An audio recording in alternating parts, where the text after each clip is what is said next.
she's having some IT issues to join in, so hopefully she's going to join in shortly. But let's make a start. Well, morning, respected guests, my colleagues, and lovely students, and welcome to the International Women's Day 2023. It's a day when women are recognized and they are celebrated in their fields. And all these women, they have a fierce and robust spirit which makes them excel in their respective areas. Now, these women around us, they deserve all the love and support the world gives them today. And the contribution of women in every sphere of life is massive. So let us all honor, respect, and adore all the fantastic women on this International Women's Day, whether they are your colleagues, your mom's wife, or daughters. And let us demonstrate our pride in their achievements and commitment to building a world that is free of ills for all the women. And today we are honored to have an excellent lineup of speakers who are all high achievers in their lives, and they have made a significant contribution to the society. We are really honored to have Rear Admiral Jude Terry with us as well as a special guest of honor, who's a serving two-star officer in Royal Navy and the first British woman in history to reach the rank. So we'll be hearing from her soon as well. Now, to begin with, I would like to introduce our first speaker for today, Kenan Sarah Snyder. She's a special advisor for reconciliation to the Archbishop of Canterbury, and she's also the founding director of Rose Castle Foundation. So let us hear from our first guest speaker, Sarah, and discover her journey. Sarah, can I please invite you now? And I will share the presentation as well that you've got. Thank you so much, Mohammed, and greetings, everybody. I'd far rather be in the room with you all, but hopefully the pictures will suffice and help take you into other people's rooms and spaces. So do you want to, I'll wait till it comes on and we can kick off.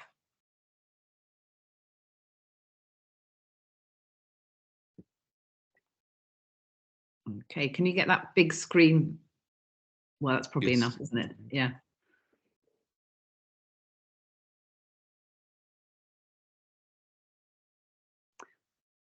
Wonderful.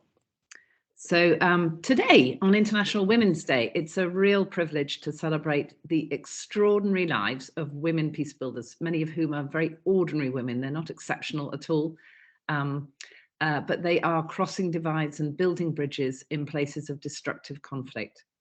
Women are very often, in my experience, the first... Want to come here and try? Can you hear? Yeah.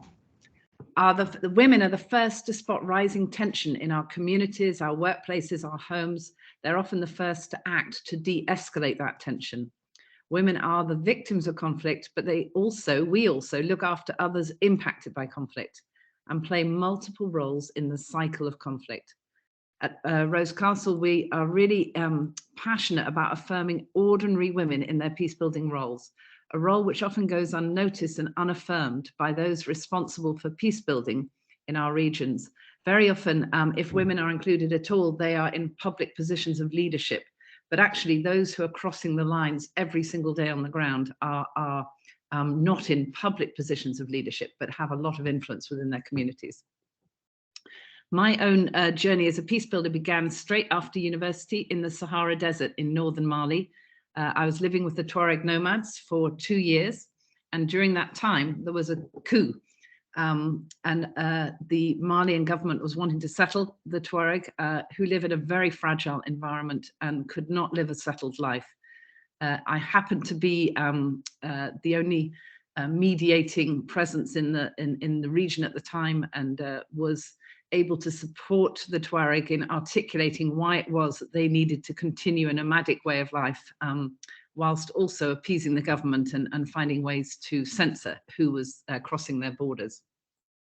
The Tuareg were also Muslim, and I was immersed in a Muslim culture for the first time in my life, and saw the enormous desire for peace within Islam, which set me on a trend for wanting to work particularly across the so-called Christian world and the Islamic world. I went on to work in many regions of the world, supporting women and young people in conflict. This is with a family who've become very dear friends in Zababde in the West Bank. But I was working in Northern Ireland, in South Sudan, in many places in the Middle East and in South Africa, for example. So very diverse regions of the world, but always on the front lines of violent conflict. This, just interestingly, is Mazoon, a 16-year-old whose experience of conflict in Syria made her campaigning to convince parents to keep their daughters in school instead of forcing them into early marriage, which is a particular temptation when you're living in a context of extreme fragility financially. So she's been dubbed the Syrian Malala for her fight to keep girls in school. In all the different places of conflict where I work, I've noticed the high walls we build to protect ourselves from those we fear, literally and metaphorically. And of course, those walls are very necessary in many of these contexts. But as well as perhaps protecting us, the walls we build keep other people out. And they prevent us from being able to really know the people on the other side. There's an alienation that kicks in between us. We no longer encounter each other, and instead we begin to build our own images of those who live on the other side of the wall. In the end, that kind of relating to another can be supported by demonizing images, images that continually portray the other in a very negative light. Eventually, that leads us to dehumanizing those people on the other side of our walls. And it's very easy to commit acts of violence against those whose humanity we no longer see. Just to give a little example, we often, all of us, relate to the images we've built of each other and the image we build of ourselves, rather than an actual image based on spending time with those on the other side of our walls. One of the first things that we're trying to challenge in a peace building initiative is our way of seeing. It's first of all to expose our prejudice, our assumptions, the stereotypes we hold of others that are so-called enemies or our actual enemies. And doing that takes enormous hard work, commitment, courage, humility, patience. It's where the rubber hits the road, if you like, in any encounter between communities. But it's also one of the greatest opportunities for crossing entrenched social divides. And I've seen again and again the role that women play in breaking little holes in those walls that we have in order to reach across those divides. I'm sure you know where this wall is between Israel and the West Bank. This was going across many years ago when I was much younger, and then my daughter, going across again with my daughter more recently, who's now working over there. And these are just one of the families that I've had the privilege of working with, Rafat and Noor. When we talked about encounter with their enemy, that this encounter would be with the Israeli other, and there was visceral fear. We opened a space where this became possible, but there was visceral fear on the part of Rafat. And one of the comments that I just want to share with you that Noor and he made was, "I never knew that Israelis smile."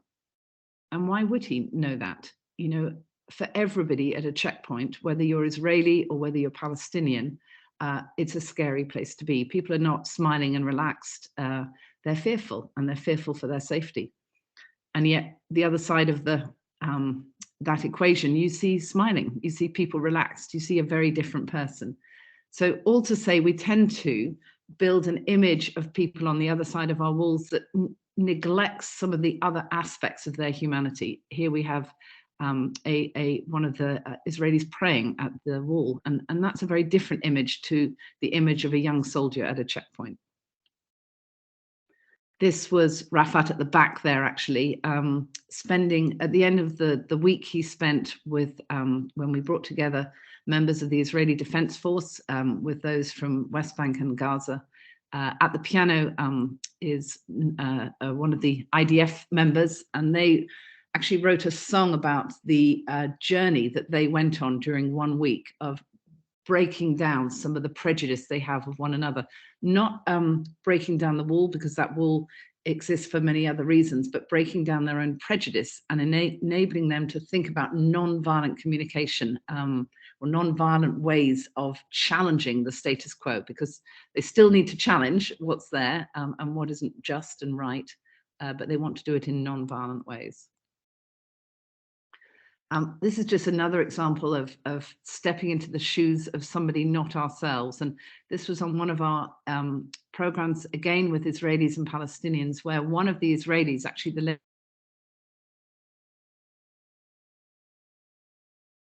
but a Jewish rabbi, she asked to experience wearing Palestinian dress, which was obviously crossing all sorts of boundaries. But in the process of doing that, there was a stepping into the other shoes, a real empathizing with a people group that she had grown up to resent and to be fearful of. And actually in this little group, I only show it because there are 5 Jews and then there are 3 Palestinians, and then there's myself right in the middle there. One of my favorite books around peace building is by Miroslav Volf on exclusion and embrace.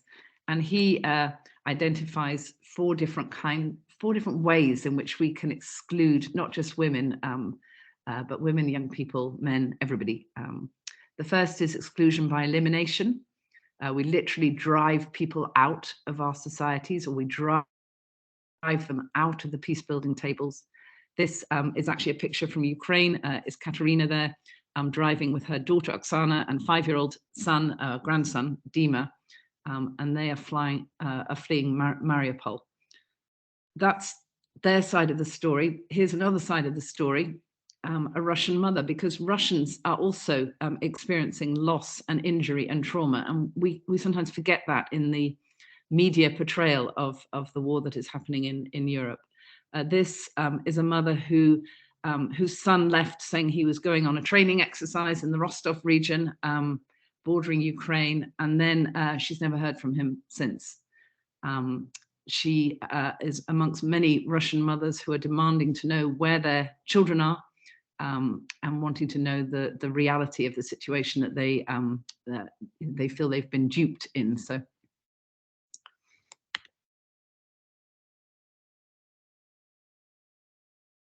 have to look overseas to find examples of narratives that perpetuate distorted images.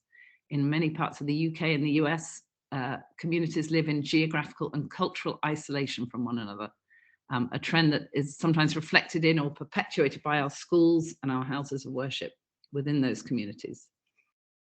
I'm sure you've all seen these kinds of images, wanting to have an image of a society that leaves out those who aren't included within our own image. And depending on which side of that wall you're on, you will obviously have very different views as to how you view the possibility of a wall in America. Then the second kind of exclusion is by assimilation.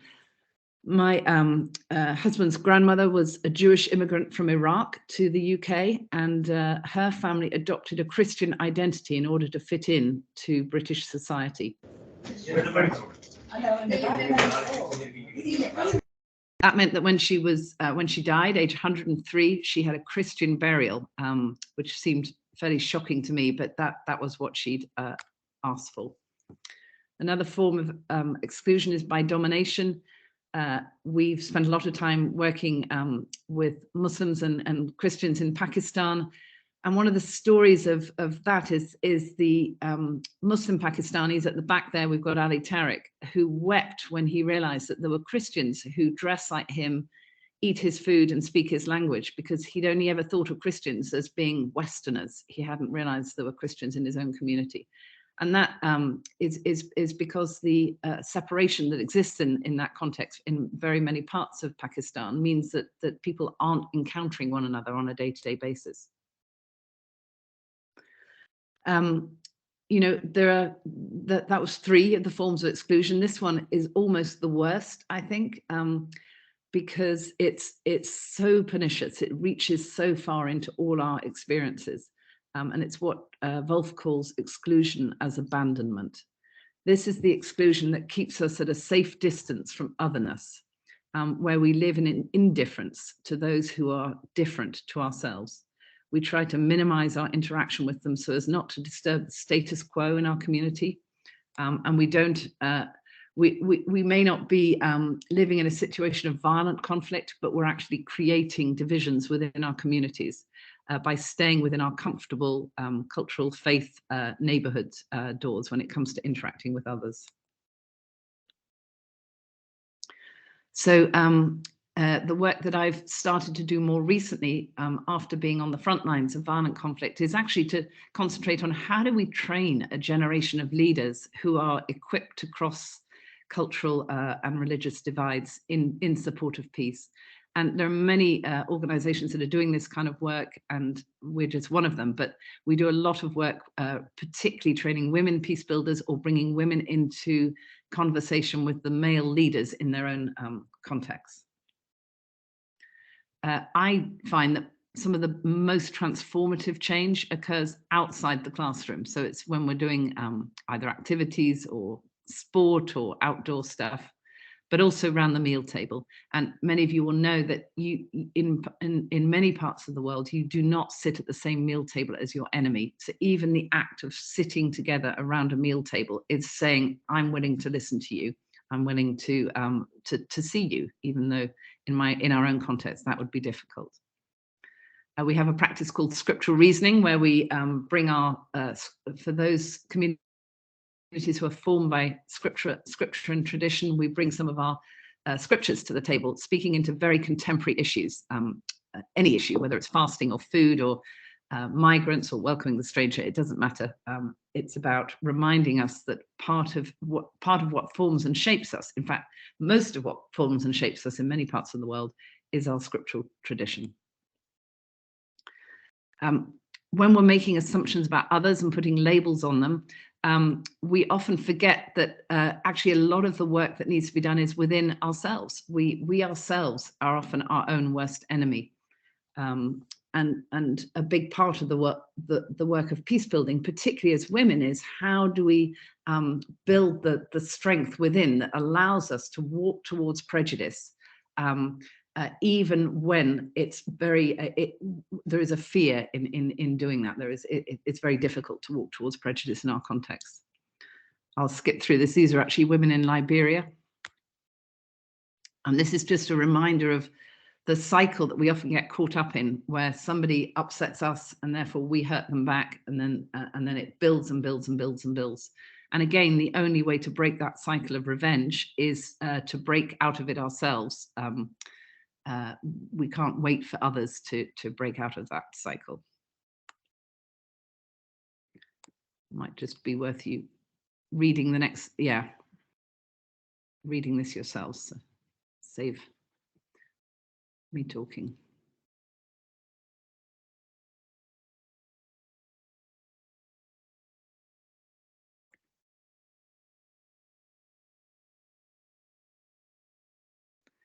So moving to the next slide, difficult relationships at any level can impact the way we treat one another. Our own relationship with God, if we have a relationship with God, with our closest family and friends, within our communities, within society at large, including our structures and our institutions, and with the whole of creation, the environment. A break in any one of these areas prompts us to act in destructive ways, or can prompt us to act in destructive ways towards others. I'm going to skip this slide, move on to the next one. I'm going to skip that too, but maybe read the questions for thinking about later.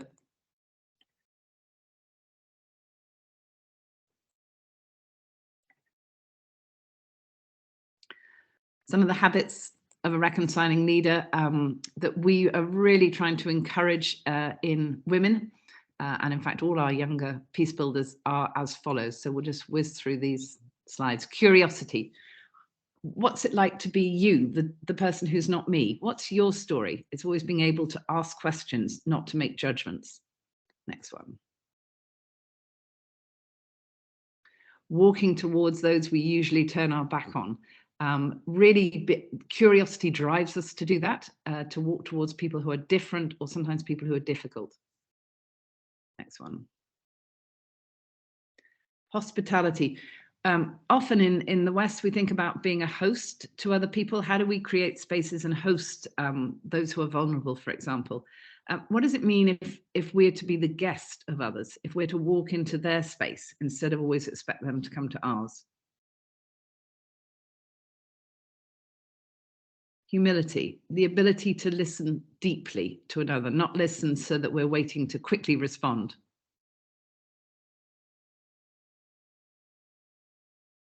And just the whole area of remembering, you know, we hold on to our narratives of the past because they're very formative for us. But holding on to those narratives can obstruct the ability to find collaborative ways forward. So we want to live and work. We want to encourage a living and working shoulder to shoulder, despite our differences. So it's not saying we're all the same, really. It's actually acknowledging we may be very, very different, but for the sake of the common good, we need to learn how to collaborate. And I think I'll end there, Mohammed. So thank you very much. Sorry, I ran over time, I realize.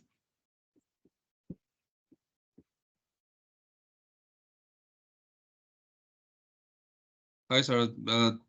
Thank you so much, Sarah, for an excellent talk. And obviously, peace building and peacekeeping is a very tough job. Not everybody can do that. And obviously, we all feel so much motivated after looking at your example and the great work that you have done all over the world. So thank you so much for being with us and for the wonderful speech. I'll quickly move on now. Now, ladies and gentlemen, I have Miss Asma Shirazi. Asma is an award-winning journalist and a political commentator from Pakistan, and she's the first Pakistani journalist to win the prestigious Peter Mackler Award for courageous and ethical journalism in 2014.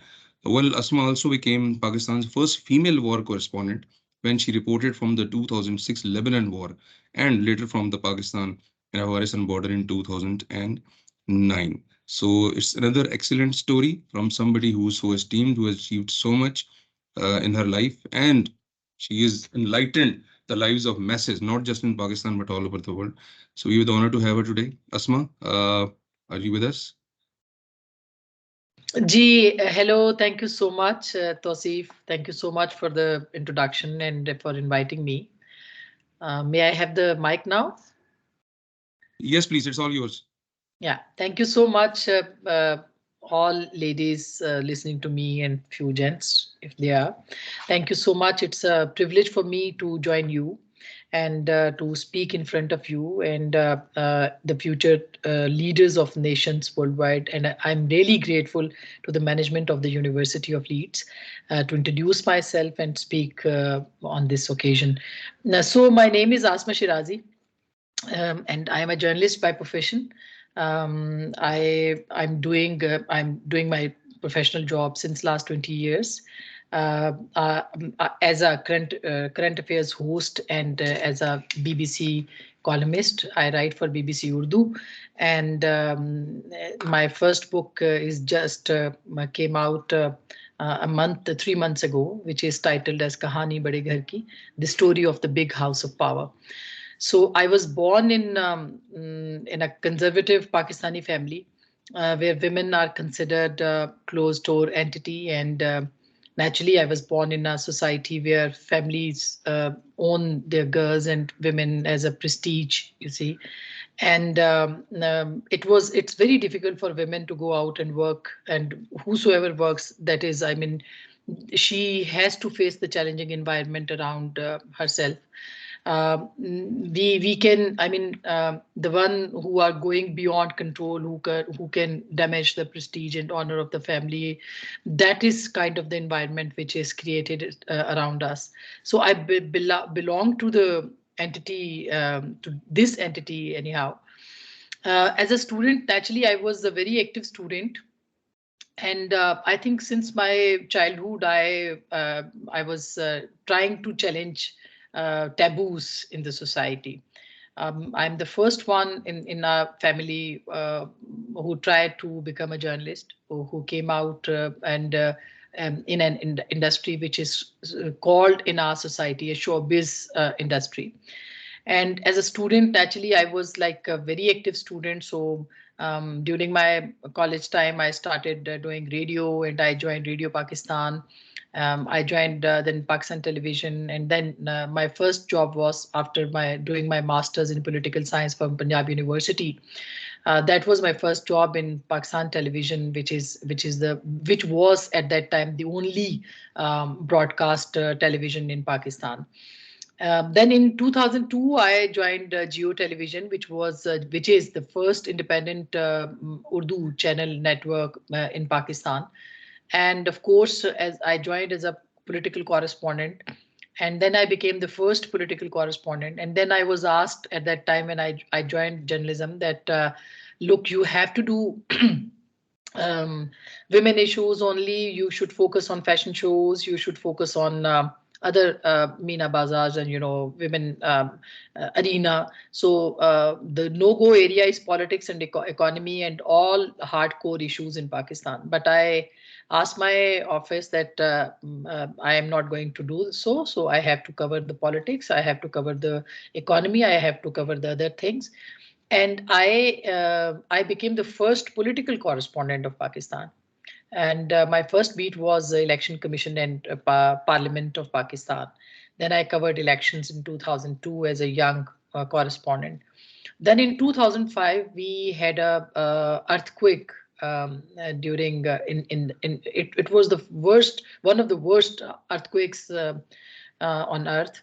I believe 7.5 it was, like the Richter scale was also burning. But I was then I was the first correspondent who reached over there and stayed 12 days and nights, and I covered the earthquake stories from the area. That was the first exposure. Actually, the nation, I mean, they admired my job and they appreciated, because it was all men were covering, and the environment was not good, and all religious outfits were also there. Then in 2006, I started my a short program from Parliament cafeteria. It was General Musharraf's era in Pakistan, and the constitution was abrogated at that time. It was martial law. And during that time, my show that was the first program from inside the parliament, and we were covering the parliament stories and parliament at large. That show was stopped by the military government at that time, and then it was banned from inside the parliament. So we had that program outside the parliament. Then we started from the outside. It was not just the story does not end here, as in 2007 I left GeoTV and I joined ARY, which is another big organization of Pakistan. And when I joined, it was like emergency on 3rd November 2007. And that was the time I was receiving calls from military establishment and other powerful agencies in Pakistan, that because the judicial movement was beginning, and that was started at that time, and I was banned along with 4 other male colleagues on 3rd November 2007, when the emergency was again imposed in Pakistan and constitution was abrogated. It was like General Musharraf's period. Then we faced this ban for 4 months, but until the new government, which was Pakistan People's Party's government, it came into being. And Benazir Bhutto, the woman, we own her, and she was the first prime minister of Muslim world and very courageous one. She was murdered in Rawalpindi. She was murdered at that time when we were banned. And in 2008, that is the time when Talibanization was, it was there in Pakistan at that time, and the whole Malakand division and Swat and northwest of Pakistan was almost in hands of Taliban. And Benazir Bhutto was murdered during that time. So I was the first among we too, me and Hamid Mir Saab, another senior political commentator and journalist in Pakistan. We interviewed Malala Yousafzai at that time when she was very young. and she was like 9 years old or 8 years old, like 10 years old. So we both interviewed her at that time, and then we received threats from Taliban. I received threats from Taliban at that time directly from the Taliban spokesperson. I was covering Afghanistan as well at that time. That was the era when we faced these type of situation in Pakistan. So it was like it's not an easy job to work in Pakistan, an environment like in between. In 2006 I covered war as well. It was like, and I became the first war correspondent of Pakistan. I covered Lebanon-Israel war, and from there I was captured by Hezbollah commanders, as they thought that I am spying for Israel. They kept me and my team under custody for quite some time, but then they released me after confirmation of documentations. But that was the time for a few hours which we spent over there under detention of Hezbollah. In 2014, I got the honor of receiving the most prestigious award, Peter Meckler Award of Courage and Ethical Journalism in DC.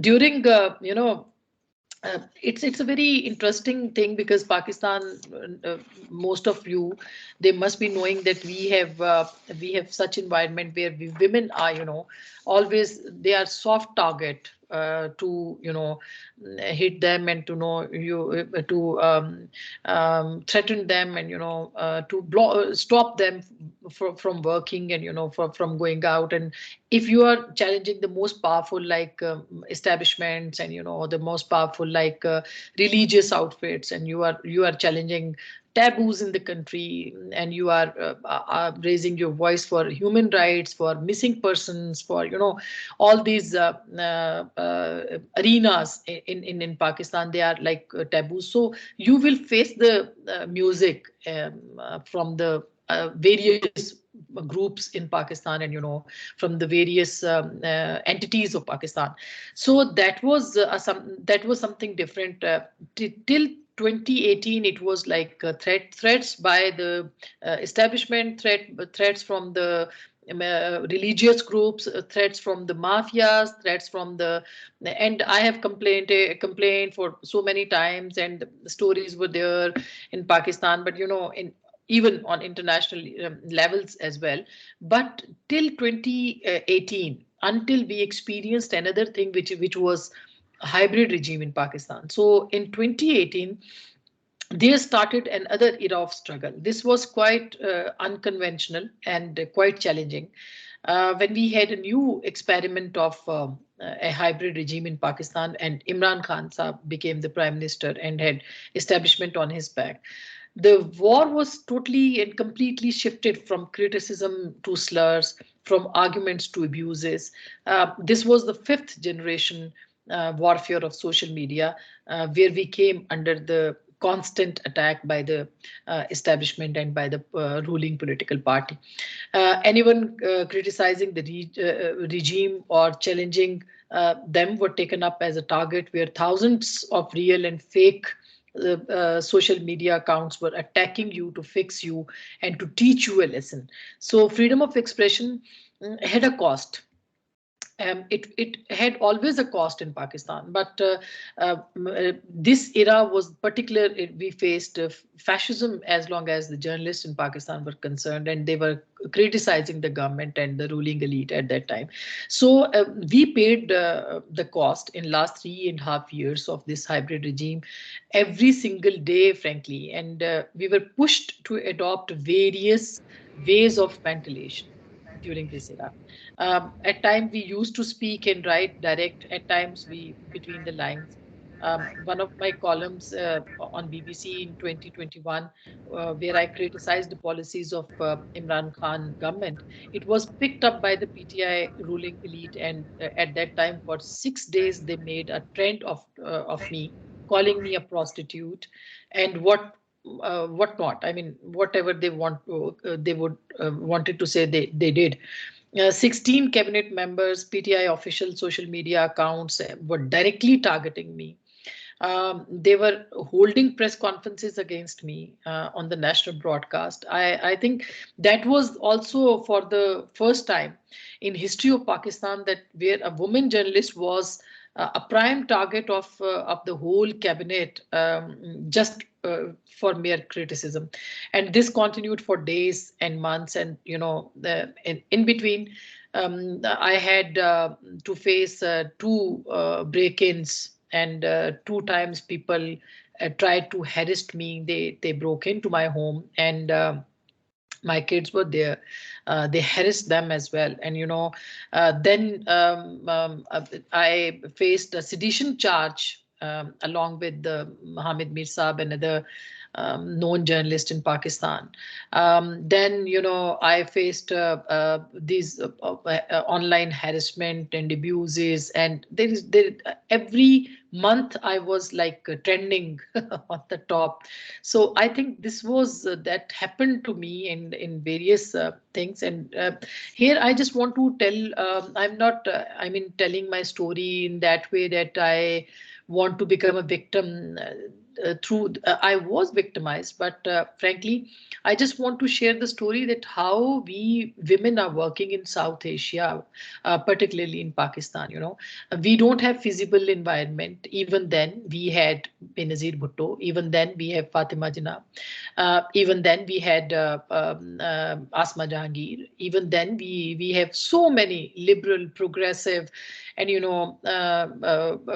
bold voices, courageous voices in Pakistan, who are raising this slogan for women. And women are now, half of of the country, more than half rather, population is women, and women are ruling right now. So I think these are the things, and we are struggling since long, and this struggle will go on. These all abuses, these all slurs, these all um, blames, and abuse targets. They cannot target us, like they cannot discourage us. So our struggle is going on. It will go on, inshallah, and we will break the taboos. We will go for the passion, and nobody can stop us from flying in Pakistan, and for the change we want to bring, inshallah. So this is my a small story. I took you, I think, for long, but thank you so much for inviting me and sharing my story on this platform. Thank you. Thank you.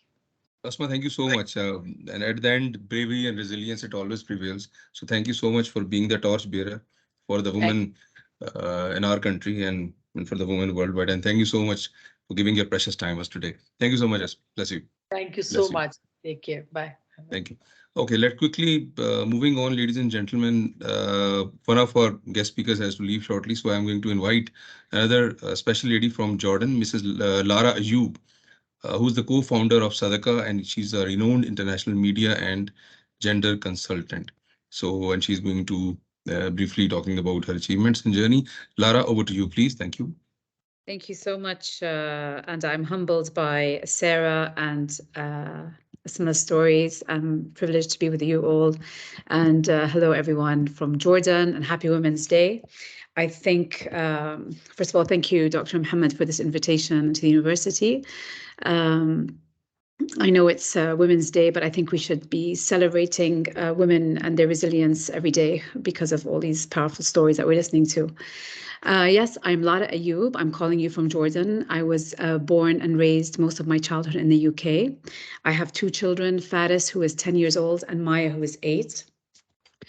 I am a journalist and a digital media specialist and advocate for women's rights. I hold a master's from SOAS University of London, which I just finished last year. I started it actually during COVID when I joined the UN, and I worked with 10 Arab states on their communications plans, 5 of which are actually crisis countries. And my master's is in global media and digital cultures. And I also have a postgraduate degree from University of Central Lancashire. I also sit on the board of Save the Children and WAN IFRA, which is the World Association of Newspapers for the Middle East. In parallel to my career, I established an NGO 12 years ago called Sadaqa, which means friendship in Arabic, to advocate for women's economic rights. Because in Jordan, we have one of the lowest economic participation in the world at 14%. However, 78% of the unemployed women hold an academic degree. So I was one of those people that had to exit my work as a journalist at one point after I got committed and started a family. So the NGO aims at raising awareness of the importance of a family-friendly work environment by working to remove structural barriers that prevent women from entering and remaining in the workforce. And as you know, all these barriers are similar to all of us, and they include lack of affordable and accessible daycares, lack of safe and public transportation, as well as affordable transportation, pay inequity, social cultural norms, and social protection at this time. Because I think one of the biggest impact of COVID exposed how the inequalities, and I think women were at the forefront of that. In my career as a journalist, I was privileged to establish 5 of Jordan's first or most prominent newsrooms in Jordan. And as a digital media specialist, I was the first digital director, not female, but first digital director. And I entered this space in 2003 when media became independent in Jordan. And one of them was the first Arabic daily newspaper, Al Ghad, and the other was the first state-funded television, which I started in 2017 with the team. In parallel to this, and I think what is important for today is focusing on women and youth and the underprivileged and marginalized communities where they don't have a voice. So I consider myself and all of you, very fortunate to be here to have a voice and to share how important it is to keep these to work on removing gender inequalities and stereotypes and discrimination and biases that keep us apart, like Sarah was talking about today, and Asma was sharing the impact on her life. We see today that women are very powerful and they are part of the makeup and fabric of the community, but they need space and room and skills to come out and to have a voice. When I became a mom, I had to leave my job because of direct conscious bias against me as a female journalist, and I did not know my rights. So knowing our labor rights, knowing our human rights, for us to promote them and protect them is essential and fundamental. And it happens from university. You need to know before you enter the workforce, what are your labor rights? What skills you need to enter the workforce and remain there? Who else can you help that is next to you that doesn't know? Enabling others by volunteering work, enter civil society spaces to find out how you can contribute, because you never know what kind of impact you can create to the next person. I was 37 when I became a mom, so I know that I should have known, but I didn't. The media today, my focus as a journalist and as an advocate of human rights and gender equality, is the collaborative journalism model, because collaborative journalism means that we think of we bring together the two schools, the advocate who is humble and doesn't care to show and just wants to be in the field and help in any way possible and find those, opportunities to get donor money to ensure programs are established on the ground. And then you have the journalist who has access to publishing information and making the underprivileged voice heard. So collaborative journalism is something I want to leave with you today, and also us as people in positions of not power but of influence, or we have that access to platforms and networks, to think of the youth, to think of the underprivileged, the children, how to remove gender stereotypes early on in school curriculums, for example, and to listen more. Sarah said a lot of valuable lessons today that she shared about how we need to listen to our story, but also beware of, I think, the polarized media. You might not hear you most probably are not hearing the other story. So make sure that you put effort to research the other side of the story, even if it doesn't suit yours, because you never know. And traveling is a key thing to an eye opener. For me, traveling means I hear your story. I know what's happening. I can formulate my own opinion, and I will not depend on technology and social media to tell me. I want to wish you a happy Women's Day, and I want to celebrate the men and the women, the boys and the girls, humanity at large. And thank you so much once again for inviting me today.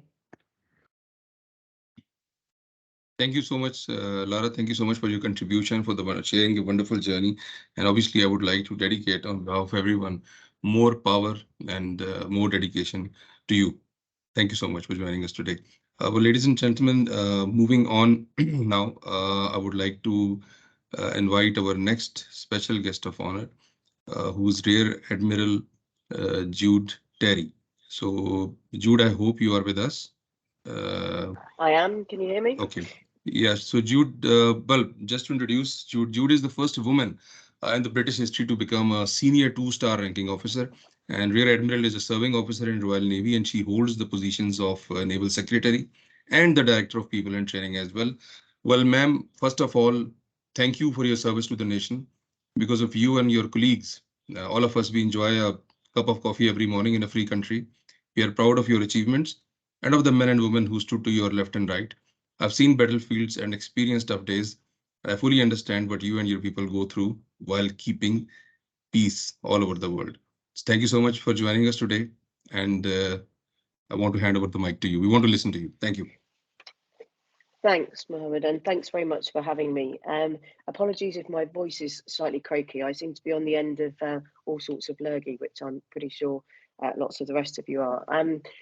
It was brilliant to be able to listen to Sarah and Asma and Lara. And I'm always surprised when I find myself in a conversation like this, because I never intended to be the first female admiral in the Royal Navy. In fact, anybody who knows me is surprised that I made it A, into the Navy, and then B, through training, but perhaps we can touch a bit on that in a minute. So I joined the Navy 25 and a half years ago.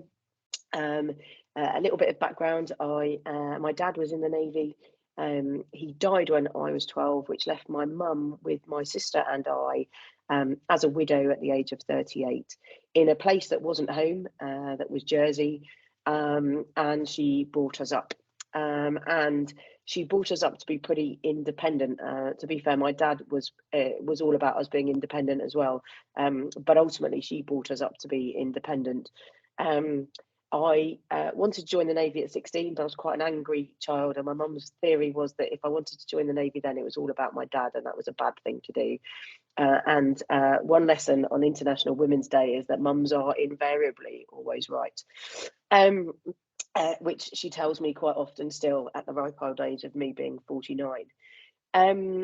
So I joined the Navy. I went to university and joined the Navy at the age of 24. Having got a degree in anatomical sciences, you can see why I'm a naval officer, not. And I joined the Navy wanting to do something different. And Lara, I am stunned by your piece on travel. For me, it was about travel. It was about seeing the world. It was about meeting all sorts of different people that I never would have met before. When I joined the Navy, I was a slightly forthright 24-year-old, and I joined with quite a lot of 18-year-olds who'd come from school or come straight from boarding school, and that was a really interesting position to find myself in, as allegedly a grown-up in a world with people who were much more used to the rigor and setup of a school or a disciplinary organisation. I've never been very good at taking orders. However, within a very short period of time, I discovered that being part of a team was what I really liked. Developing myself as an individual was what I really liked, and being able to go and do those things. And yes, there is always the threat of having to defend our country. That's what we joined for. But ultimately, it was those teams you build and those people you met from wherever you were.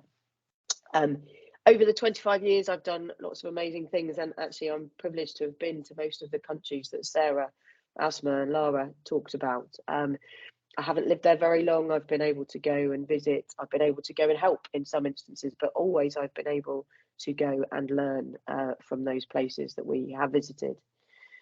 When I was selected to be the Navy's first female 2-star in 500 years, which is terrifying every time you say that, you reflect back on the people who've gone before you. And I think today is a great day to reflect on that.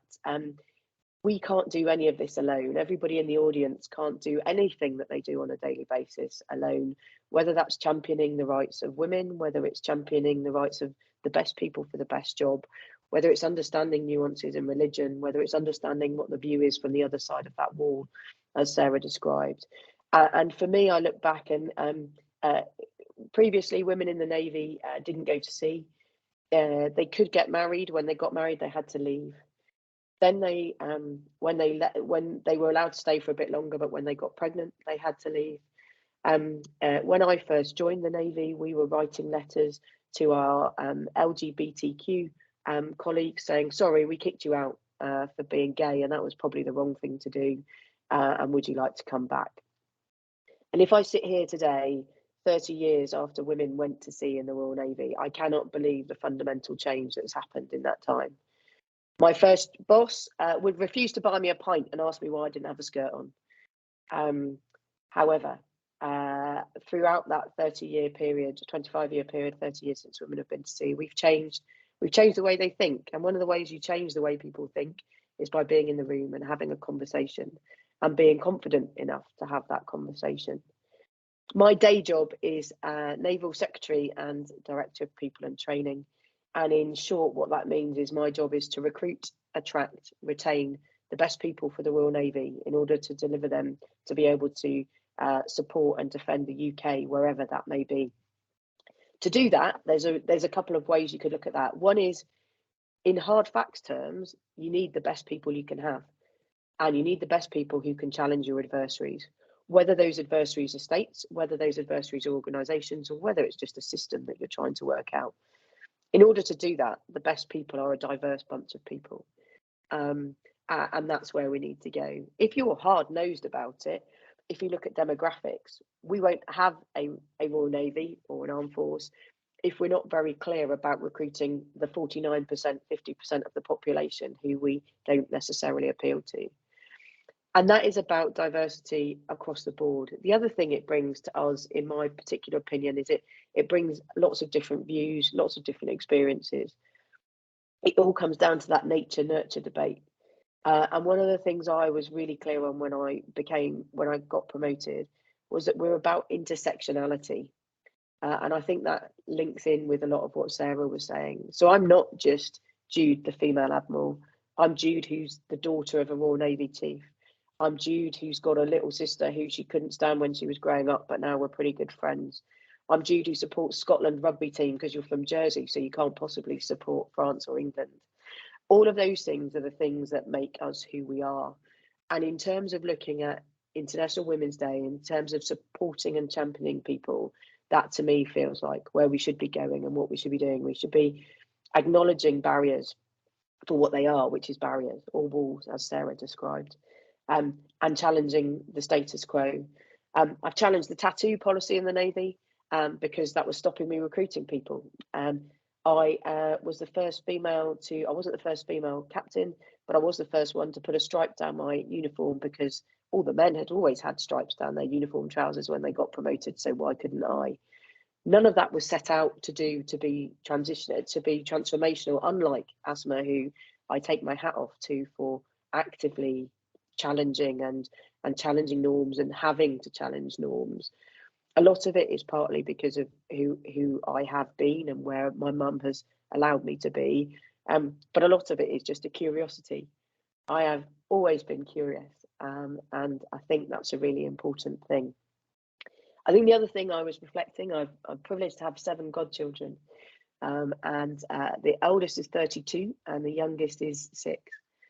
And the eldest and the youngest are actually girls. And if I look at my eldest goddaughter, there is still quite a lot of you can't do that, or we're not sure that's for you. What type of job is it you can do? If you go into that job, you'll have to leave if you have a family. I look at my 6-year-old goddaughter and the world is absolutely her oyster. And that is down to people advocating, sponsoring, acknowledging that difference is good, no matter what that difference comes like. And for me, on International Women's Day, as much as I am in awe of the previous speakers here today, everybody in the room, everybody on the call, that's our job. Our job is to make sure, no matter who you are, what gender, you can be the best you can be to deliver in whatever job it is, and to be happy. And one of the reasons I think I'm still a gobby Royal Navy officer is because the Navy didn't really mind where I came from, what gender I was, or where I went to school. What it cared about was what I could bring to the Navy in terms of operational output and in terms of organisation and teams. As I say, every day is a surprise for me, but I am really grateful to have been here today and to listen to such amazing people and to be in such great company. But I think curiosity, challenge, and enjoy what you do are probably the things that will make us get to a place where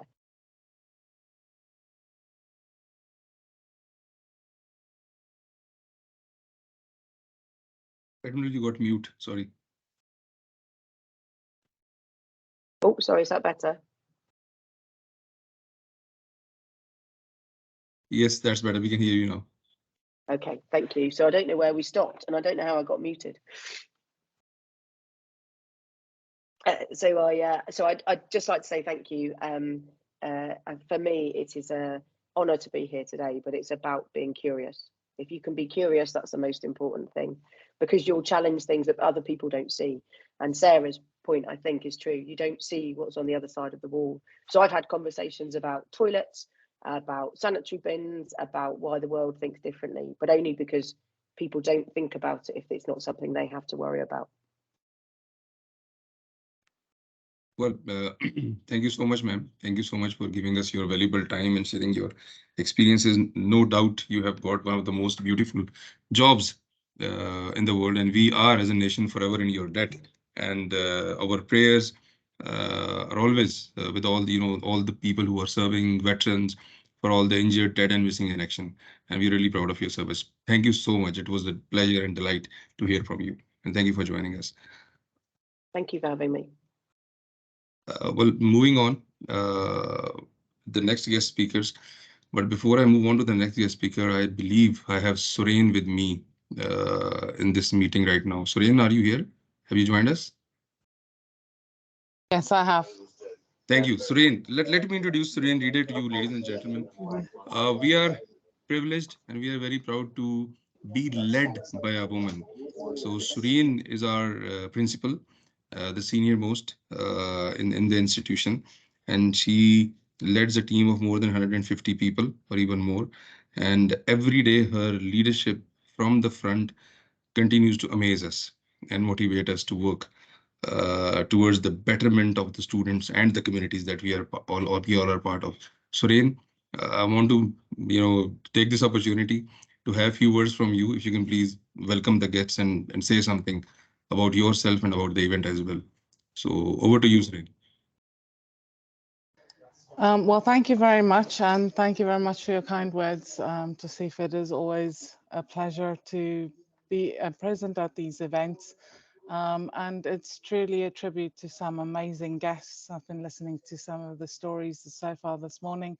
And it is really about being or being able to contribute based on who you are. I very much agree with that sentiment, and not where you went to school or not your background or not your gender. And that is the kind of environment that I'm really striving to have within WIC as an institution, is that inclusive, safe space where we can all really build on our talents and just reach our full potential, I think. So thank you very much for the opportunity. I didn't expect it, so again, thanks. And thank you very much to all of our guest speakers for today. We really appreciate it, and you are all amazingly inspirational. And I greatly appreciate you taking the time out to speak to all of our staff and all of our students. Thank you. Thank you, Suren. Thank you so much. Thank you so much, Suren, and thank you so much for your leadership and for your support for the whole organization and the institution. Thank you so much. Well, moving on, I'll take another privilege. I think Vania is with us today in this event. Vania, are you here with us, the event? Yes. Yes, Yes, I Vania am. is our, thank you. Vania is our CLT, from the Leeds Trinity University. So I'm really glad that she had joined us on our special request. Vania, I would like you to have some words with the audience uh, from this platform. Over to you, Vania. Thank you. Thank you so much. I make Serene's words also mine. First of all, congrats for the initiative. And thank you so much for all the special guests. I have been learning so much from all of you, and it is so important to have these avenues to learn and to feel inspired. And you have so far have been inspiring me. So thank you so much. Just maybe a quick what it can be my tiny contribution in my role as part of Leeds Trinity and as a colleague and part of the team of Week at the moment. I am a woman. I am from working class backgrounds. I am first generation at university. I'm Portuguese, and I am an ally, and I very much try to support inclusivity and intersectionality. I'm just finishing my PhD at Oxford at the First College for Women, which is Lady Margaret Hall. So when you were talking about Malala, she was one of my colleagues here when she was doing her PPE, because she also decided to come to Lady Margaret Hall as a result of Benazir Bhutto, who also did her I think it was her master's here at LMH. Apart from that, it's not only just thinking about women, but it's, if we think about intersectionalities, how can we support people more widely? Obviously, women, it's so many times they are in disadvantage, but also we need to think about other levels of additional factors. And I'm a former clinical psychologist, and at the moment, more towards into academia. So it is such a privilege to be able to continue my personal and emotional and career development next to all of you. And I'm looking forward to continue these great synergies and to be able to continue to learn from you. So I'm just in awe, and I'm humbly grateful for all of you. So thank you. And I hope that you continue to enjoy the day. Thank you so much. Vania, that's lovely. Thank you so much. And thank you so much for your leadership and for your support as well for the team members and for the students. I'll quickly move on now. So, ladies and gentlemen, so our next guest speaker. Well, I have an exceptional guest speaker today here from US, and she is Miss Cynthia Storer. Well, if I look at the murky world of clandestine operators, case officers, subject matter experts, targeters, and analysts. So she is one veteran intelligence analyst from the famous CIA in the war in Al-Qaeda, who has worked as a vital member of the Sisterhood. Now, which was Sisterhood? Sisterhood was involved in taking down OBL, Osama bin Laden. I mean, we all remember him as OBL in the respective circles. And obviously, she has been working on this case from 1986 to 2007. In 1998, she was awarded the Intelligence Commendation Medal for her expertise in terrorist groups. She is an adjunct professor at Johns Hopkins University and a consultant for International Spy Museum. And Cynthia was also a subject of a famous HBO documentary Manhunt, which was done by the filmmaker Greg Barker. So, Cynthia, thank you so much for your service to the global peace and security. And I'm sure that all related circles and peoples, they understand the significance of your work and your team works around counter-terrorism. So can I please invite you now to speak to our audience? Cynthia, over to you, please. Cynthia, you're mute.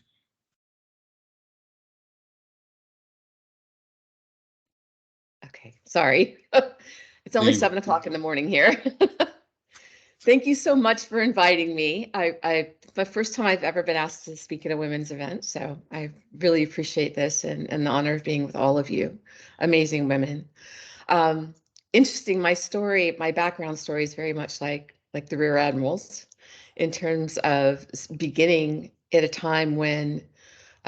career at a time when women were treated differently in the workplace in a big way. And I was hired in 1986. I wanted to work at the CIA because I wanted to travel. and experience the rest of the world and learn about the world and maybe make a difference in the world. Those are the reasons why most people join the CIA, honestly. I had grown up near Langley Air Force Base in Virginia. So I'd been fascinated with the space program my whole growing up years. And I had I had a little bit of a talent for math.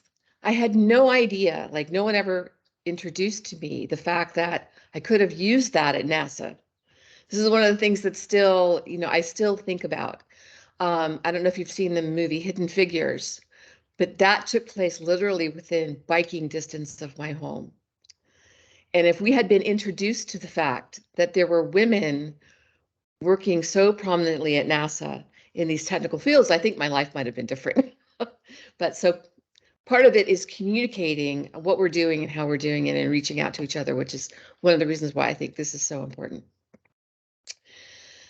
When I joined the agency in 1986, it was the year that the analytical group became 50% men and 50% women. That happened because the agency had to hire a lot of people for some new programs. And you can't plus up the numbers so fast by just hiring men. And we've seen this in wars and other situations where you just need a whole lot of people all at once. So that's how I got in right after undergraduate school. Now, this huge influx of women did change the culture, helped contribute to changing the culture over the next 30 years. My first experience in the office, though, I was in an office with a lot of older men. They were all older men. They'd been around since the Vietnam War. And one of them opened up his bottom desk drawer and showed me pornography. One of my first days on the job. We have a very different experience now, I think. Certainly the women that I teach now have a very different experience in the workforce where that sort of thing is not acceptable. There's plenty of other discrimination that happens, but I think the atmosphere has changed over the years. And that atmosphere has been good for men and for women. And hopefully is becoming to be better for minorities as well. So I started looking at what we now call the foreign fighters in Afghanistan in about 1989. And at the time, there was a turnover. This is another case where women had an opportunity because men went off to other jobs that just needed more bodies. People had been working on the Afghan-Soviet war for a decade. They were tired. They went on to other jobs, and then other women and then other people needed to fill in behind, much smaller cadre. And a lot of us who volunteered to do that were women. I worked with a branch. I had 2 young men working with me at the time, but I worked with a branch of all women on the operations side of the house, looking at the foreign fighters, people who left Afghanistan, and then they were blowing things up all over the world. There was terrorism everywhere. And we were trying to figure out what is going on here, right? Is this an organization? Is this all random? And so the people dedicated to doing that first were men, but then they moved off to other jobs, and then it was a cadre of women.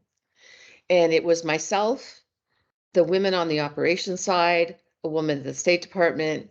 I ended up working with women around the world, even in countries where you wouldn't think women were working. And almost all of my colleagues on this topic were women worldwide. Why did that happen? I don't know. I mean, I think part of it is just the demographics, but I'm not sure what else was going on there. I think it's an interesting topic someday for somebody to take up in terms of psychology and sociology. So we were faced with a situation where the Soviet-Afghan war was over. People wanted to move on to other subjects, and yet we saw what was beginning to be Al-Qaeda. We hadn't identified it yet. A very important issue that we were very passionate about, and not just for the security of the United States, for the security of the world, really. So we were already in a disadvantaged situation being women. Then we were working this issue that wasn't very popular to work.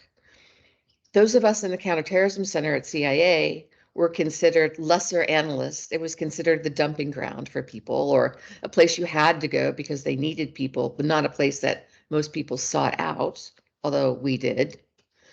And so we started this work with a lot of disadvantages, just to begin with. And so what we did was, from the very beginning, we built a network.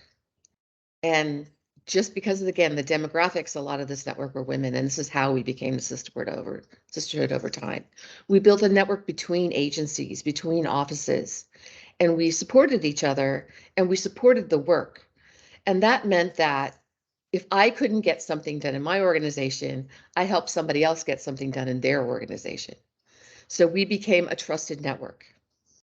And that's how we made progress over the following almost 10 years, really, to the point where just after 9/11, I think, some of the young men in the office called us the female mafia because we had built such a powerful network. And we did, of course, by being very competent, by working long hours, and also by, you know, having each other's back. This is very important. And taking care of people as individuals, I think, was a very important part of this. What's often overlooked is that people perform better when they're looked at as human beings, right? As individual human beings with our own needs. And we did that. We were able to help do that for each other, to backfill each other, to be support for each other, dealing with kids, not me, I didn't have kids, but, you know, taking care of elder parents, all the things that, that women were expected to do at the time, and grew up in an atmosphere where eventually over time, all the men wanted to do that too. And it became more normal for everyone. Which is a good thing, I think, for everybody. So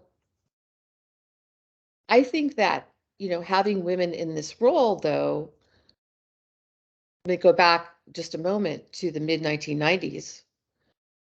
We were, because of this underlying discrimination that was happening, it became a national security problem. And let me explain this.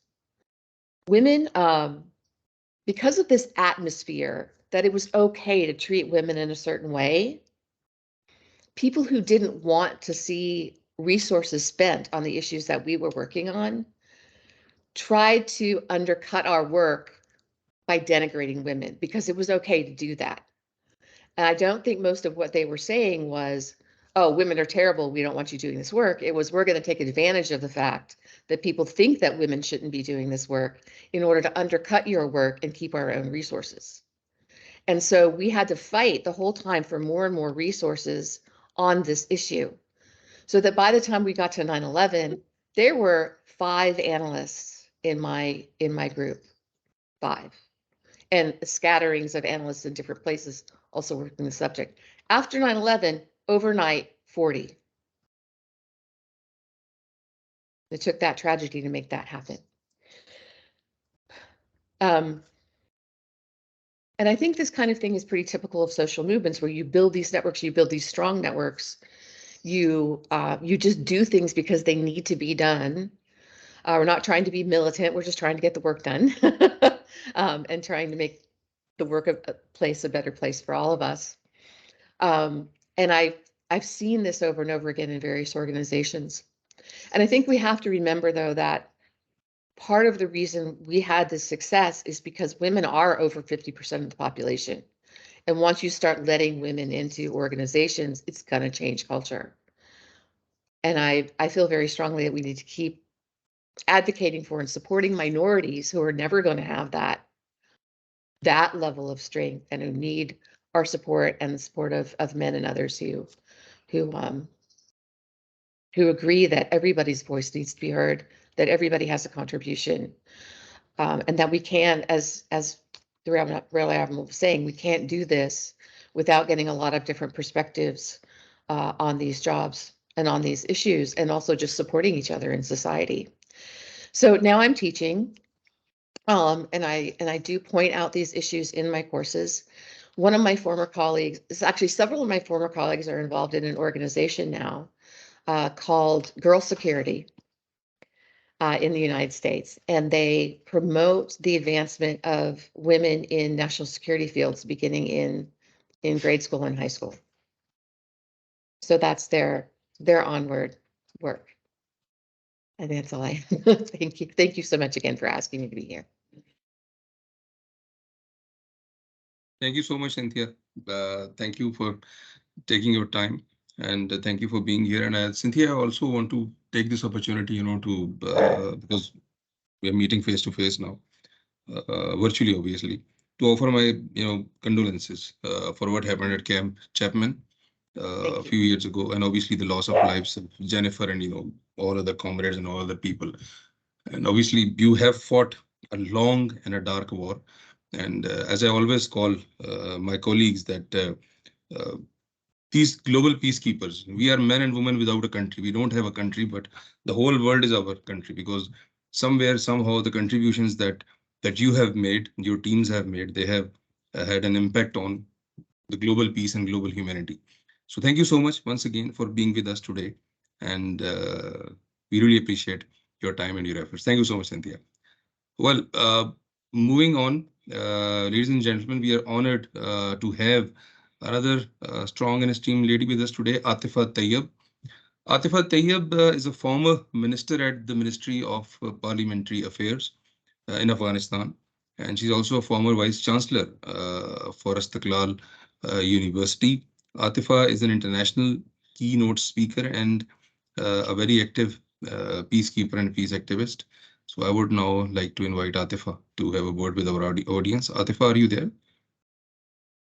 Yes, I'm here. Assalamu alaikum, everyone. Hope you're doing well. I'm very delighted and honored to be among you, distinguished guests and respectful students. Thank you for having me, and thank you for celebrating this day, and thanks for remembering Afghanistan in this day and the current situation that we have. I'm asked to introduce shortly myself, as well as say something about the current situation of Afghanistan. It's always difficult for me to explain about myself. As you mentioned, I worked as at the Ministry of Parliamentary Affairs in Afghanistan. I was the youngest deputy minister there in 2021 when the country collapsed. We were evacuated to the UK. I came here and continued my education. I did my master's here at the University of Sussex in development studies. Now I secured a scholarship and planning to start my PhD. So besides that, I worked in academic area. My last position in this work was Chancellor of the university, as well as the Vice Chancellor. And I'm also co-founder of the Istiqlal University, which is still open in Afghanistan and delivering services, as well as it's a educational complex with kindergarten, high school, as well as the university. Despite all restrictions, still we're doing our best to deliver services. But the sad news is that women and girls in Afghanistan are deprived of their right, which is one of basic rights, which is education right, as you all are aware of this situation. So yesterday was the first day of starting educational year, summer term in Afghanistan, but only male students were allowed to go. Girls who are over 12 years old, they were banned from going to school last year after the collapse of the government, but they have recently issued another decree which is regarding the higher education, that girls are not allowed to go to universities and participate to universities. So as a person who was the first girl from my family who was graduated from a university and did my best and was active in society, it is very deteriorating. The situation is for all of us, especially for me. And I don't know, in this day, from one hand I want to congratulate this day for all women, but on the other hand I want to seek the collective action towards this situation that we are facing in Afghanistan, and it's very difficult for us in Afghanistan. The current situation, I want to have a brief touch on current situation, that after seizing the control of Kabul and takeover of the Afghanistan, Taliban have imposed most comprehensive restrictions on women's rights as part of their increasingly aggressive measures to enforce their rules. Women and girls are now deprived of access to education, employment, public spaces and also other fundamental liberties. The Taliban banned girls attending schools, and now over more than 550 days is that girls are not allowed to go to schools. And over, if we go to the statistics, we see that 1.1 million girls and young women are without access to education in Afghanistan, and we can see that 80% of school-aged girls in Afghanistan do not have access to education, which is very sad for us. The UN special reporter has a recent report regarding the situation of Afghanistan in the 25th session of UN Commission, Human Rights Commission yesterday. They also said sadly that there is no commitment from the Taliban side, and we cannot be hopeful that they will reverse their restrictions toward the girls. While we see from 2001 to 2018, we had lots of achievements in Afghanistan, especially regarding education, and the number of women, if we see to statistics, that one out of three women and girls from Afghanistan had access to education. We cannot say that the situation was very great. We had lots of problems, but now everything is down and we don't have anything. Afghanistan is the only country in the world that we don't have, girls don't have access to education. And while the education right is the basic right for every person, and Afghan women and girls also deserve this chance to have right to education and to practice their full potential and contribute to their country's growth.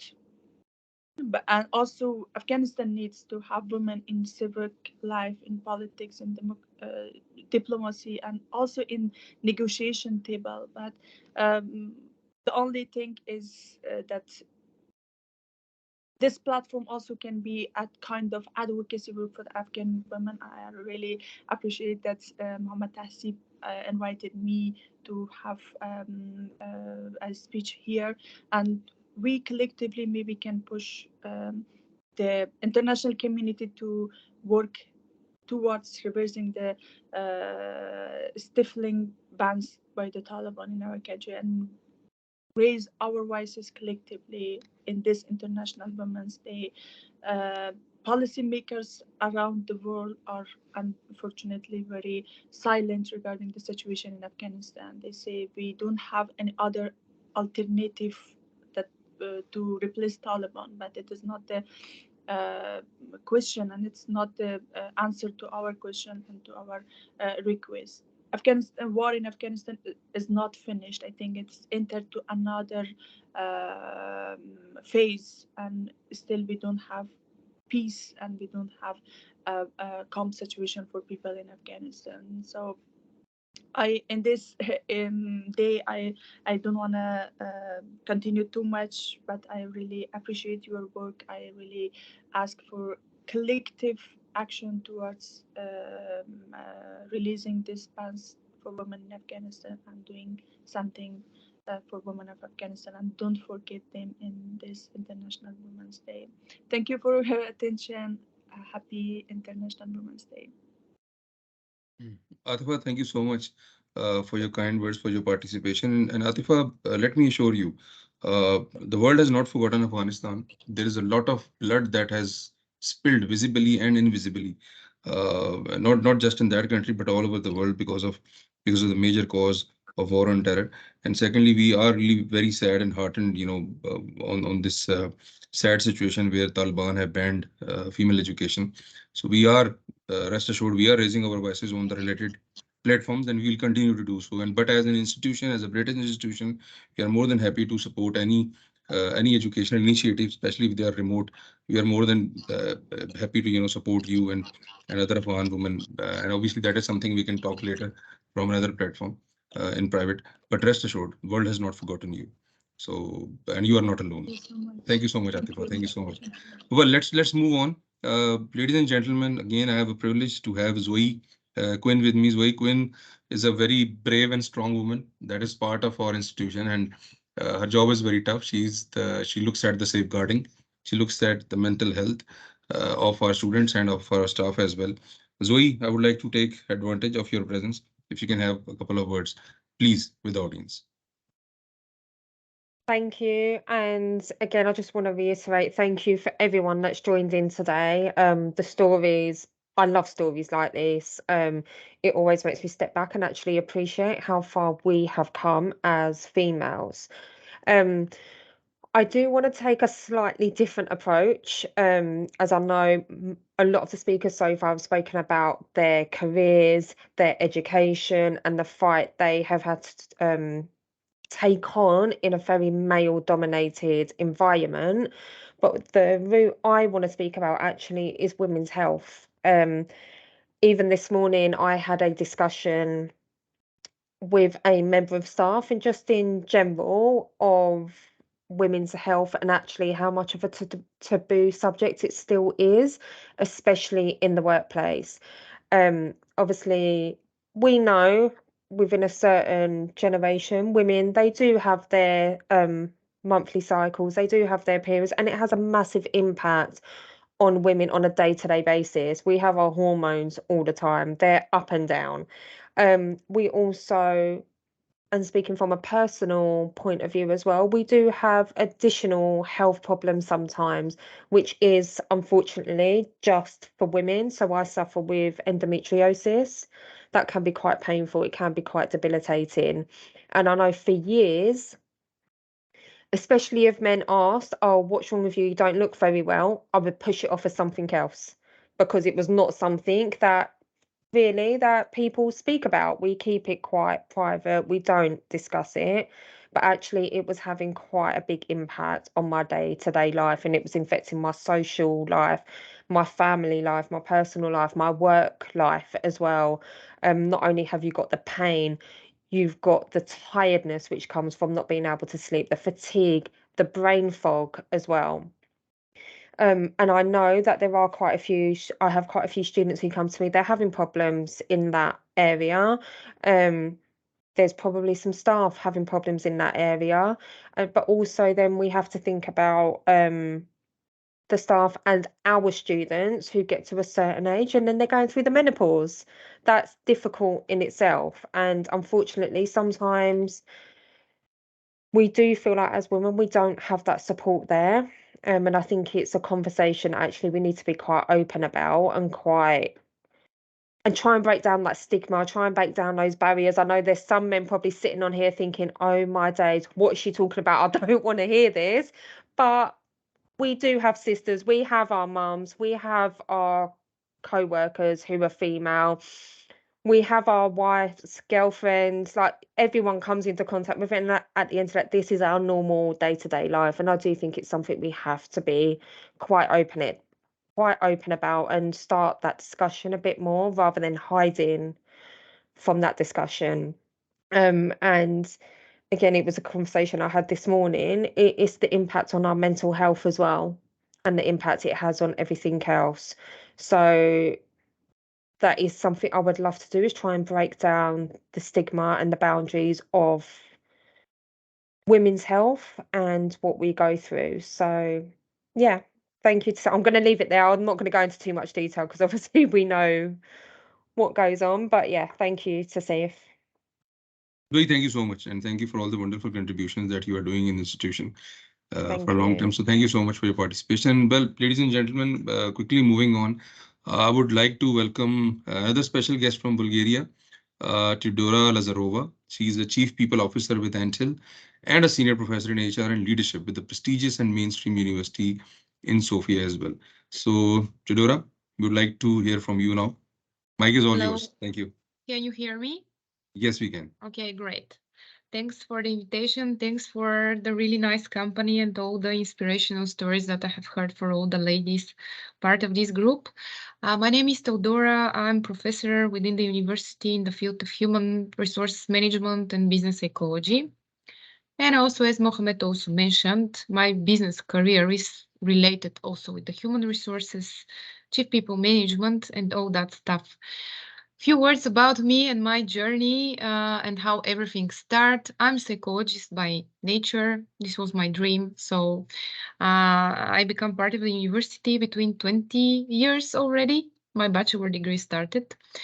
So I always knew that this is going to be my field, this is going to be my passion, this is going to be the thing that I will do, you know, all over my life.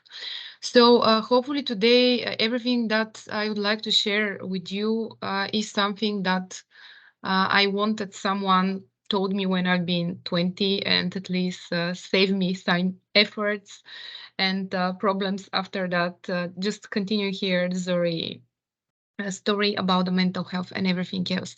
So I continue with human resources and work in organizational psychology.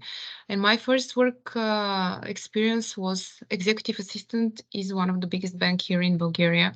So I can refer this experience to the movie The Devil Wears Prada, big time. So I've been the poor lady that is, you know, just running here and there and trying to satisfy all the needs, which is impossible by this time. I had the chance to move to the HR department as an HR trainee before 16 years, and that's how all my business journey started. I moved from the different positions like HR trainee, a learning and development specialist, recruitment specialist, and after that, before 10 years, I became an HR manager in an international IT companies. So here in Bulgaria, definitely the IT world is man-driven. You know, I'm surrounded by men. It's atypical because the field is dominated by men, this profession. Even in the management round here, I'm the only woman, which is really challenging and very interesting to work together. But I really think that the best decisions are done when we collaborate and elaborate between each other. So about the students, what I would like to really to tell them and share, I was thinking what was the turning point within my career in which I just decided that I need to move on. It was the understanding of empowerment. About 20 years ago, I just realized that everything is within my hands. So all the choices that I'm doing, I can pick everything. I can decide not doing this boring assignment, or I can decide not going to this job or doing something else. But in the end of the day, I need to face the outcomes of my decisions. So I really decide and I really started taking decisions and really started really understand by this period of time that every decision will affect my long-term career. And that's why I truly believe that education is a key factor for success. And not talking only about academic education, talking also about being eager to learn, you know, sharing emotions and knowing different countries, it's quite important. Being open-minded. So another thing that really changed my perspective, and I'm talking also by my personal business academic life, is this cliche that all people are different. And we all know that. And like we always say, okay, we are different. But in the moment when you realize that we are really different and everything that is happening around you, it's not about you. It's because of other people and because of their different mindset, their different social environment, their different background, their different, you know, country, cultural, religious, whatever beliefs. This will be the moment in which you will become more open-minded. You have great success with whatever you do because you can really understand and rely on other people. I'm being blessed being here in Bulgaria and working for more than 15 or 16 years with people from more than 30 countries. You know, being able to travel, you know, and teach to different universities within Europe, also US, and some of the universities of the Middle East. And it's really changed my perspective big time. In the moment I just saw, compare different countries, different cultures, and different ways of doing something, it's really in this moment I become, let's say, more confident in everything that I'm doing. Last but not least, from my personal experience, is also the common belief that the women that we are more emotional. I can rely to this. We are, and I truly believe that this is the flavor within the workforce, within the academic also environment. And my personal goal is as much as I can here possible to just develop an environment in which all different people are more than welcome to be part of it. Women and men, I truly believe in collaboration and truly believe in working in teams. And I truly believe that everything that we have like in our daily life just would benefit from each other. So for me, if this is going to be the message, it's truly, I could say that we are different, yes. And one of the biggest lessons for me is to use the others as a role model, but not to compare myself to them, because everyone has a different journey, has a different style, role, and again, different circumstances. Use the others as a role model, take everything that you can take from them, but never say that like, I cannot succeed with this and that, because everyone has a different perspective, role, goal, and mission in life. Maybe this is from me. Mohammed. Thank you. Thank you so much, Rudra. Thank you so much for the wonderful talk and for being with us today and for sharing your wonderful experiences and your journey. We are really obliged to have you here. And now I'll quickly move on to the next guest speaker. Has Liggy joined us, Liggy Webb? I'm here. Yes, Liggy Webb is. Thank you, Liggy. Well, Liggy Webb is an award-winning speaker, a best-selling author, presenter, and international consultant who has specialized in life skills. And she's also the founding director and CEO of the Learning Architect. Liggy, thank you so much for joining us, and I'll hand over the mic to you. Thank you so much. Oh, Mohammed, thank you so much. I feel really privileged to be amongst you today and just listening to some of the previous speakers and their stories as well. So thank you very much for inviting me. And Mohammed, you've asked me to share just a little bit about my experience and maybe a few kind of little nuggets along the way, maybe a bit of advice to people. So I do quite a few things. I specialize essentially in helping to equip people to be happier, healthier and more resilient. So I work with lots of organisations all over the world. I'm very fortunate that I've had opportunities to travel. I started working as a consultant for the United Nations about 15 years ago. So I've worked in Afghanistan. I've spent time out in Kabul. I work for the Office of Drugs and Crime out there with the United Nations. I worked during the Khmer Rouge trials in Cambodia. That was a really interesting experience.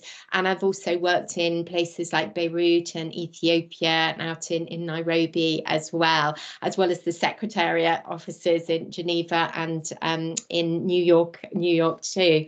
But I also currently work with the government. I'm doing a lot of work with universities, and I'm also doing lots of work with the National Health Service. So really focusing on equipping people with some very down-to-earth skills that people can embrace in order to improve the quality of their lives, really. I'm passionate about distilling complexity. I think sometimes we get a bit overwhelmed with information, and it can cause information anxiety. So what I love to do is do my research and really distill things to make them very down to earth and very practical.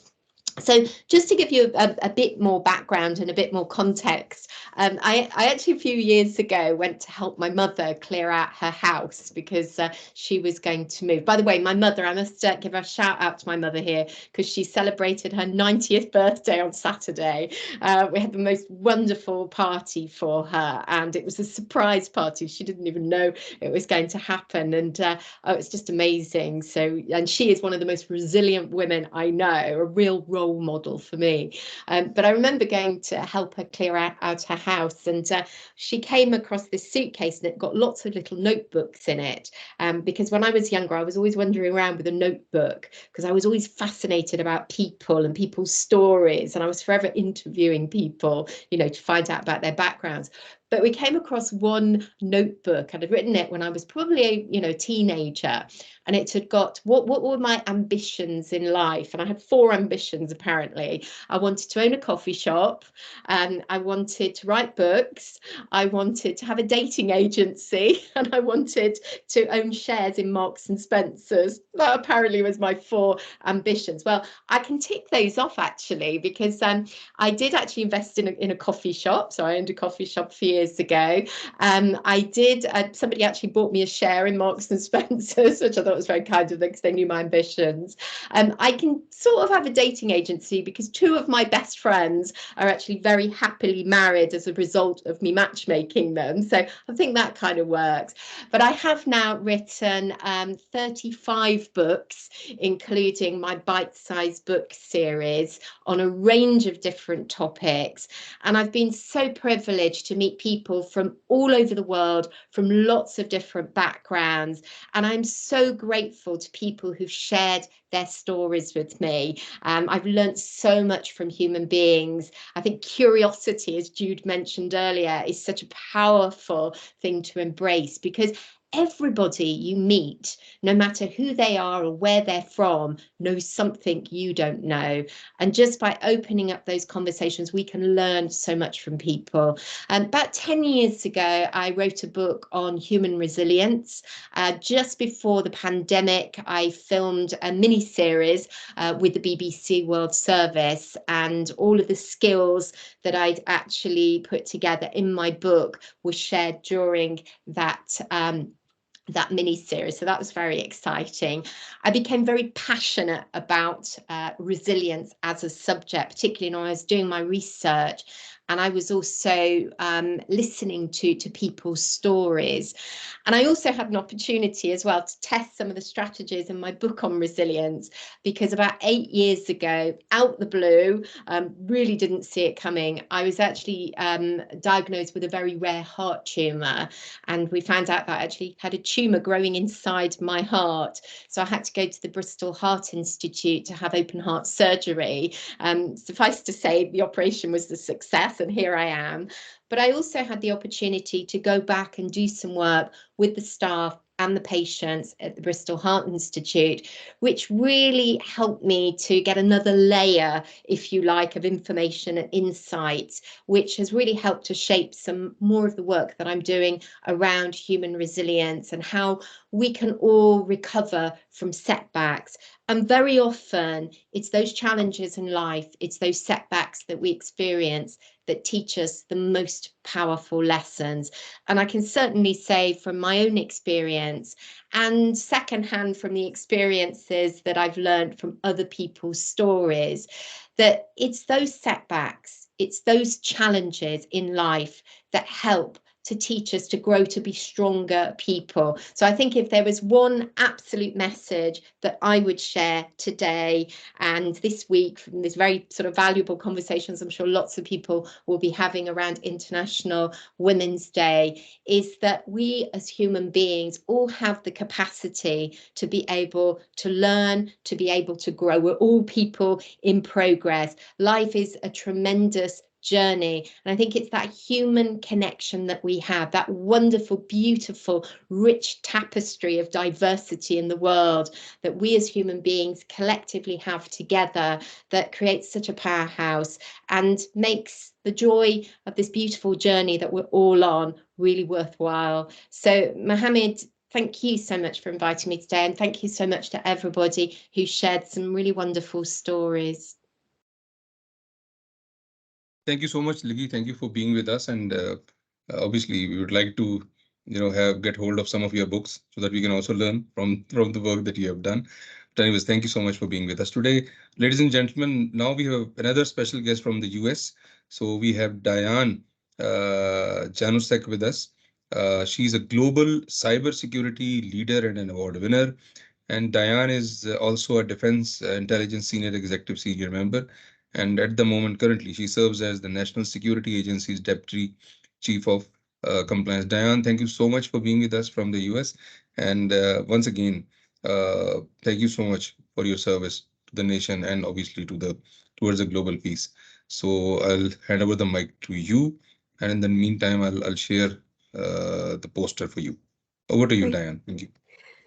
Good morning or good afternoon, everyone. I'm Dr. Diane Janisek. I'm from the United States. I'm not too far from, the center of gravity for our politics in Washington, D.C. So I am privileged to share a few of my thoughts along with so many wonderful speakers. I am quite amazed that Muhammad had the circle to invite these amazing speakers all speaking at the same time. That is a phenomenal accomplishment. Every single one of these ladies that you've had could, speak for 8 hours and teach us all. So thank you for giving me a few minutes to share the stage, so to speak.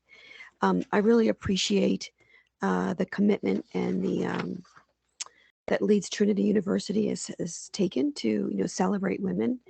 And I think we heard from a couple of different speakers saying how things have changed. And we heard from Jude mentioning how she had 7 godchildren and the difference between the oldest godchild, who's 32, and the youngest godchild, who's 7. And I have seen that change myself here in the United States. I grew up in Canada, and then I came to the United States and I got a bachelor's degree in political science with Soviet studies and French. I spoke both Russian and French. And then I went on to law school. Then I got a master's degree in strategic intelligence. And then I finished my PhD in cybersecurity. And so now I work very much in the intelligence arena and focusing on communications intelligence and signals intelligence, which is, the world of politics, as well as cybersecurity and keeping computers secure and safe from sabotage, so to speak, I guess I could say. So I've seen a lot of things over the course of my career. I've worked at the Pentagon, which is our powerhouse for the Defense Department here. I've worked at the Department of Justice. I've worked for federal judges. I've worked for the White House directly once and then directly supporting them twice. I've been in some pretty amazing positions with very powerful women and men. And I've been very close to the center of gravity, so to speak, in terms of American politics, often seeing and working on things during the day and then seeing them on the news. So it's a different world that I'm in. We heard from our friend from Bulgaria talking about how she worked in the IT world and she was the only woman. I likewise was very often the only woman, especially in the Pentagon and then in the IT world that I moved into. And it was a very different world. And what I would like to encourage all the students out there is to raise each other up. And I think the world is changing. And I think that people know that now. It's less so 30 years ago where you really had to take care of yourself and, put your bootstraps on and just, go alone almost into the world. And now people realize, no, yes, you've got to make a go at it, but you need to pull and use and, share with other people around you. So my quick talking points are to celebrate you, regardless of your gender, regardless of your geographic location, is to celebrate yourself, is to know yourself. And to know yourself, there's a lot of self-learning. So I really am very, very grateful to Leeds Trinity University for sponsoring this, because I do think the academic environment is incredibly useful to cultivate that curiosity. And we've heard that word curiosity and be curious from almost every speaker.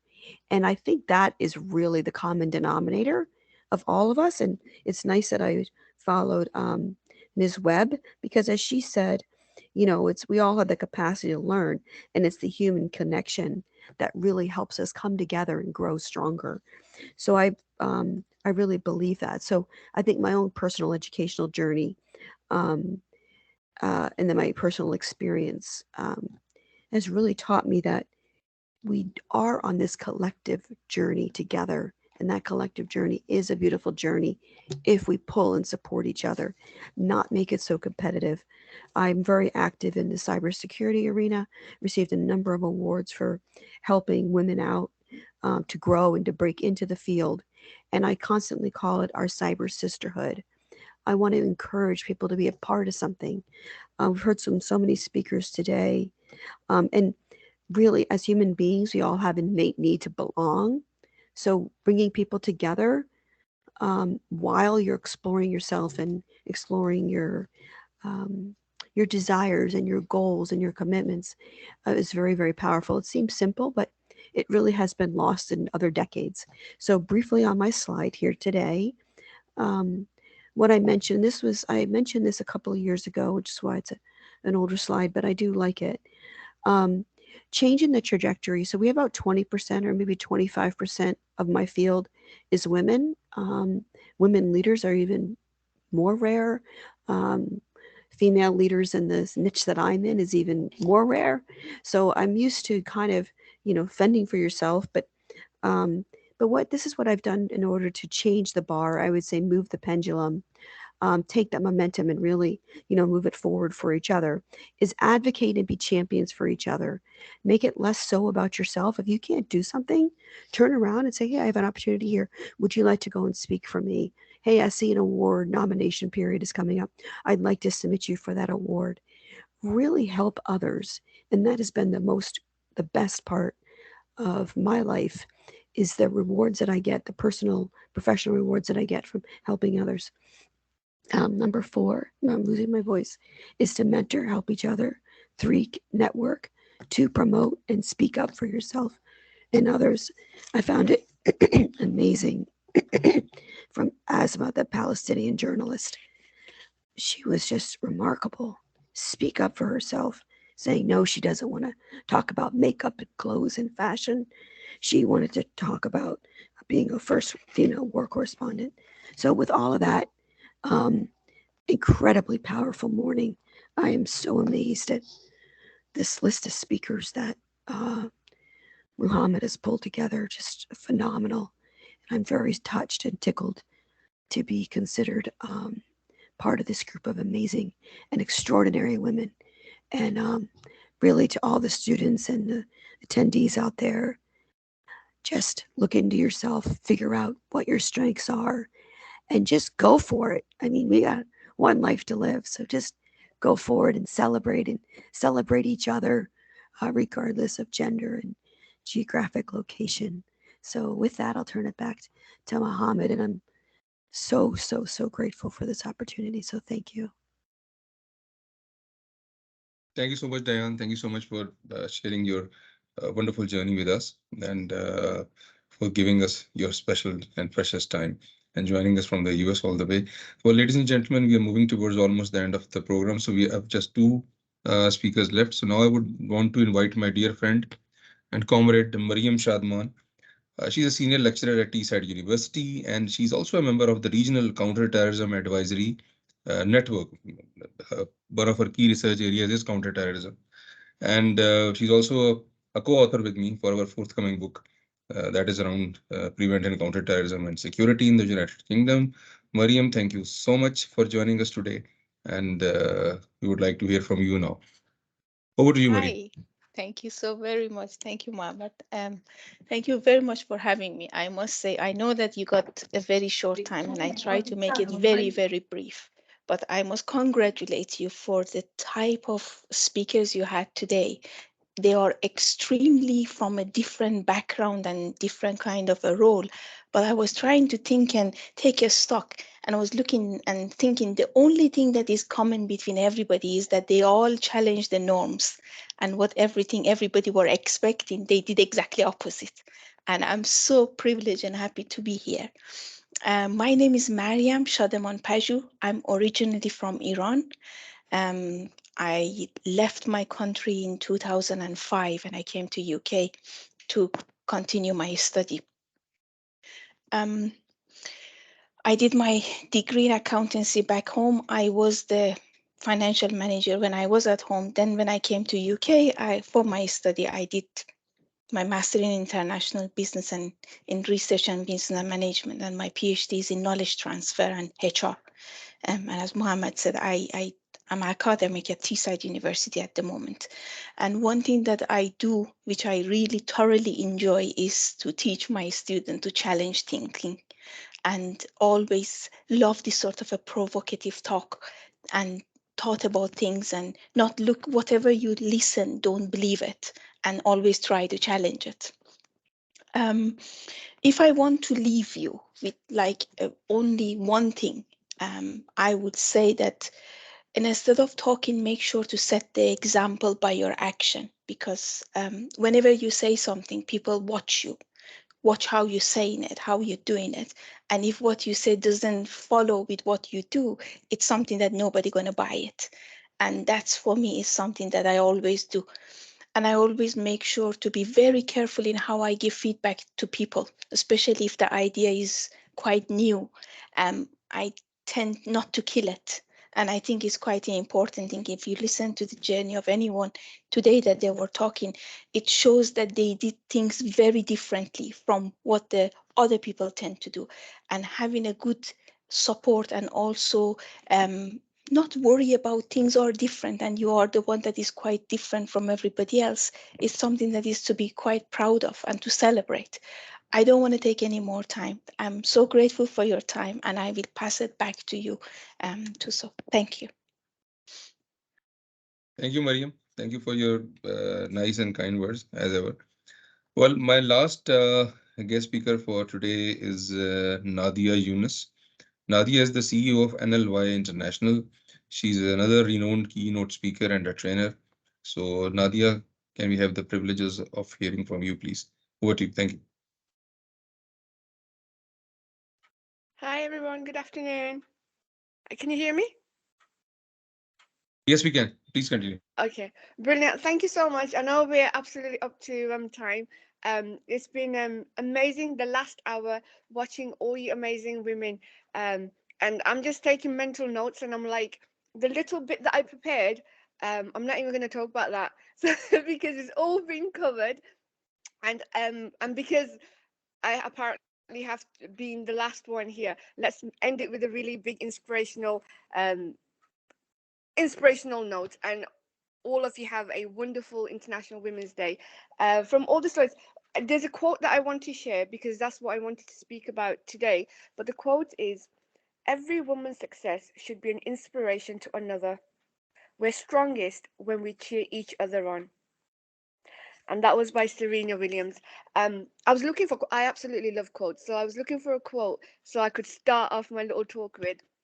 And because Brother Muhammad said that the talk was about the role of women in society, and I was like, that is a very big topic. So I'm going to narrow it down to women supporting each other, and most of that has already been covered. So I hope it's okay, Brother Muhammad. I'm just changing the trajectory of my talk for the next minute or two. And I want to end with this note because it's been absolutely inspirational. And I'm honored to hear from all of you amazing women from vast and different backgrounds. And the little 1 minute talk I would give, or inspirational note I want to leave everybody with, is be the role model you always wanted. Be the role model you always wanted. In life, we always look up. We want to look up. We want that role model who can be a mentor to us, a coach to us, whether that's our parents, our siblings, our teachers. We're always looking up to somebody so we can be inspired by them, and we can find the willpower within ourselves. We can be inspired to discover the unique traits within ourselves. So we're always looking for that. And not always, we don't always come across that person. We may want it from our primary caregivers, our parents, but that may not be possible. School may not be a place for all of us, depending on the teachers. I mean, I think we've got amazing teachers now, but depending on when we went to school, we did all have the amazing teachers. So for the students, and obviously for everyone, for all of the adults as well here watching, but especially for the students, what I want for you to take away is to be the role model you always wanted. You have so much to offer the world. You have so much to offer to the world. Some things you probably don't even know right now that you got to offer, but you've got skills and talents and abilities some that you don't even know you have at the moment, but you're going to discover those in life. And all of us needs a support system. And since we are speaking about women and International Women's Day, and so many different women from different backgrounds, you're hearing the stories, we are going to come across different people from across the globe, different women. They have a different lifestyle. Most of you have a different lifestyle from me completely. And it's the perspective and the takeaways from each other. But be the role model, you take the lead. So this International Women's Day, whether you're a woman or a student or a young person or a male watching this, you be that role model. You tap back inside of yourself and search that forgotten skill or talent that you have and use that to lead the way. And some of the ways that we can lead the way is to organize groups, we can join groups, mastermind groups, or coaching and mentoring. But rest assured, where you are right now, you're going to find someone, a younger person, or someone in a situation who's going to need that support. They're going to look up to you. So that's what I want to leave you with, because there's been so many amazing talks. I don't know what to add to all the amazingness, but except be the role model that you always wanted. So the person that you always looked up to, but wasn't always there for you, you be that person now. You be that person for yourself so you can excel in whatever field you're in. You go out there and give and contribute to society and worldwide. And so you're a mentor for that someone looking up again for that role model. So just a 1-2 minute, and I hope that's beneficial, and I hope that kind of helps end the event, an amazing event. I only managed to watch the last hour, but it was just amazing. So thank you so much for inviting me. It's an honor to be here, and hopefully next time I'll have something even better to contribute. But there you go. Thank you. Thank you, Nadia. Thank you so much. Well, be a role model yourself, of course. It's a very brief but a very meaningful uh, message. Thank you so much. Well, that brings us towards the end of our today's journey. I have my Deputy Program Leader, Victor, with me today. Victor, would you like to conclude and say a final word of thanks, please? Yeah, there you are. Okay, good afternoon to everyone. I am Dr. Victor Ba, the Deputy Program Leader at Waltham International College in partnership with Leeds Trinity University. I am very grateful to be here today. I've listened to more than 14, well, when I say more than 14, including the speaker, that's Tosif, throughout the event since 11. And I've really been impressed with the achievements, the contributions that you have made in the social, economic, and the political domains. I profoundly want to take this opportunity to thank all the women on the planet for the wonderful job that they're doing. I know, unfortunately, women's achievements in the rural or the remote parts of the world are either underrepresented or simply overlooked. But I know that they are actually doing a lot. And when I saw the theme of this year's Women's Day, which is innovation and technology for gender equality, I really reflected on it.